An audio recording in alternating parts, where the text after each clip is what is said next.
Halo semuanya, perkenalkan nama aku Grace Griti yang hari ini akan membahas mengenai mata pelajaran Bahasa Indonesia.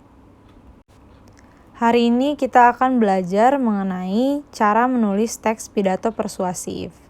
Pada dasarnya, penyusunan karangan persuasi ini tidak jauh berbeda dengan karangan argumentasi. Bedanya itu hanya pada penutup, yaitu berupa imbauan dan ajakan. Untuk membuat sebuah karangan menjadi baik dan runtut, ada beberapa langkah-langkah yang perlu ditempuh, yaitu yang pertama ada menentukan tema atau topik. Sesuai dengan karakteristik teks persuasi, yaitu sebagai teks yang berisi bujukan atau ajakan, maka langkah pertama yang harus kita lakukan yaitu adalah menyiapkan sejumlah bujukan ataupun ajakan. Hal inilah yang juga berfungsi sebagai tema utamanya.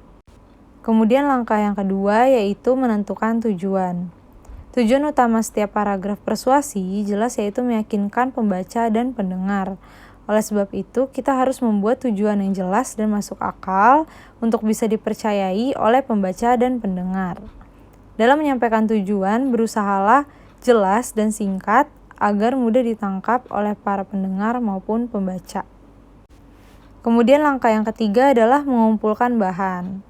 Sebelum melanjutkan menulis, perlu adanya bahan yang menjadi bekal kita dalam menunjukkan eksistensi tulisan seperti mengumpulkan ide dan inovasi. Banyak cara mengumpulkannya dan masing-masing penulis mempunyai cara yang sesuai dengan tujuan penulisannya. Kemudian ada langkah keempat yaitu menyusun kerangka. Kerangka karangan menguraikan tiap topik atau masalah menjadi beberapa bahasan yang lebih fokus dan terukur. Kerangka karangan belum tentu sama dengan daftar isi atau uraian per bab. Kerangka ini merupakan catatan kecil yang sewaktu-waktu dapat berubah dengan tujuan untuk mencapai tahap yang sempurna. Contoh kerangka pidato persuasif itu pertama ada pembukaan, berisi salam pembuka.